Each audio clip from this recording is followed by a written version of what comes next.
Well, recently Liam Payne from One Direction jumped off a third-floor balcony. Or fell. We don't know. Jumped, fell. Regardless, once they did the autopsy, he had a combination of drugs in his system. Yeah. Pink cocaine, crack cocaine, and benzodiazepine. Not quite sure what that is. And pink cocaine is sort of this new thing that's been floating around.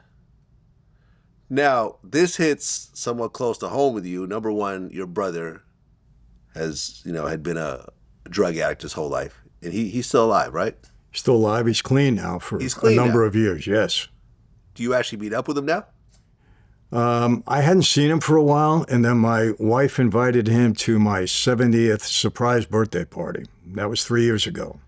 So now we're in touch with each other, and yes, we communicate. Were you okay with your wife doing that once he just popped up that day? Listen, you know what, Vlad? This seems like a complicated answer here. Look, he's my kid brother. I practically raised him. Yeah, but he testified against your dad and put him in prison, right? I understand I remember this story. I understand that, and I don't agree with it. I've told him that, and he knows my position on that. But, I'm going to tell you what happened. He sat down with me after the fact, and my wife said, sometimes you should listen to your brother. My wife and my brother were very close. And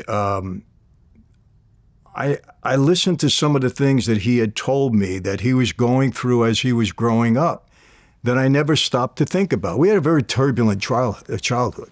My dad being away, my mother was very difficult. We had a lot of tough times. And it affected my brother in a different way than it affected me. It affected my sister, who died of an overdose of drugs, in a different way that it affected me. It affected my other sister, who died at 40 years old, differently than it affected me for some reason. And when I started to listen to him and hear some of the heartache that he went through, I started to understand a little bit more than I had. And again, I'm not justifying what he did. He doesn't justify what he did at this point. But he was a drug addict, and my brother had the HIV virus. Oh, your brother's HIV positive? Yes. Oh. HIV. I mean, was he from the drugs, or was he gay? From drugs. No, he wasn't gay. From drugs. I mean, the freaking needles and everything that he did.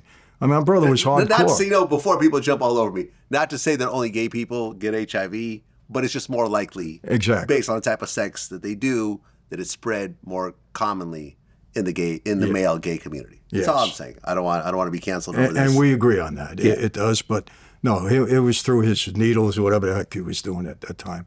So I kind of understood. And listen, he's my brother. I want to love my brother.